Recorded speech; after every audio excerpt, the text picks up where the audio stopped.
Hi, Ms. Wicker. I'm going to start with my repressible operon. So this is going to be its on state, and there's going to be no core pressor present. So the core pressor is not present.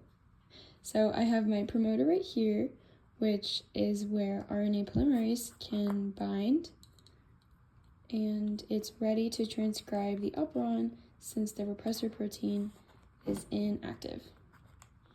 So it's going to bind. The operon is right here, and it's not blocked, so the RNA polymerase can continue transcribing the structural genes. So the repressor protein is going to be this one, and right now it's inactive because there's no core pressor that has bound to it. So this is the regulatory gene that creates the repressor proteins, keeps everything in order, and make sure that the cell doesn't waste energy. The structural genes, there's going to be 5 of them for TRP. These, with the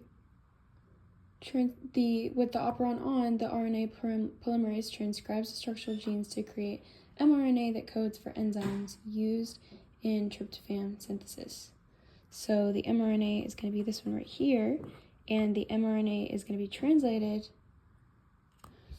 all the way from the RNA polymerase. It's going to come through the operon, and it's going to create this mRNA that's going to travel to the ribosome right here. And the ribosome is going to transcribe the mRNA into these enzymes right here, these little enzymes that are going to help the cell synthesize tryptophan and use it efficiently. Now I'm going to show my repressible operon in the off state because the promoter is going to be blocked. The promoter is blocked because the core pressor is going to bind to this repressor protein. It's going to connect to it and bind to it like that, which now makes it active. This prevents the RNA polymerase from transcribing all of these genes. So the structural genes aren't going to be able to be transcribed, and the mRNA is not going to be created. So, like that. The operator is blocked by this active repressor protein, which is going to stop the whole transcription. This happens when tryptophan levels are already high. The operon is going to shut itself off to conserve resources and make sure that the cell doesn't waste energy. Okay, now I'm going to have my inducible operon. In this case, I'm going to do the lac operon. And right now, we're going to do the off state. So there's going to be no inducer present. There's going to be no inducer present.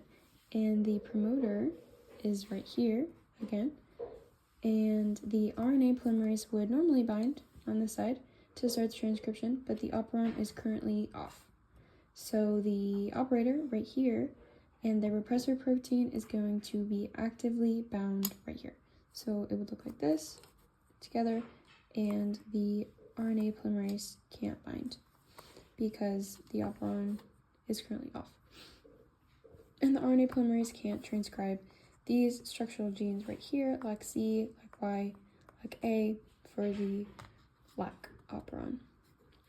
The repressor protein is in its active state and blocking the transcription because without the inducer, the operon remains turned off. So for the on state, the inducer, so pink thing right here, is going to be our lactose in this instance. So it's going to bind to the repressor protein, takes it away, and now the operon is free.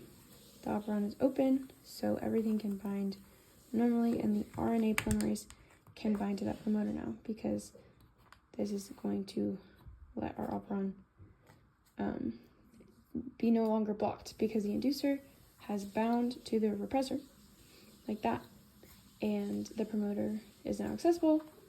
RNA polymerase can bind in its place. It starts transcription, and it's going to transcribe these structural genes here to make the mRNA that's going to travel over to the ribosome right here. The ribosome transcribes the mRNA And for the lac operon, it's going to create lactase, which is a protein right here that it codes for these enzymes to break down lactose to help our cells use lactose. It makes lactase to help our cells use lactose efficiently as an energy source. Yeah.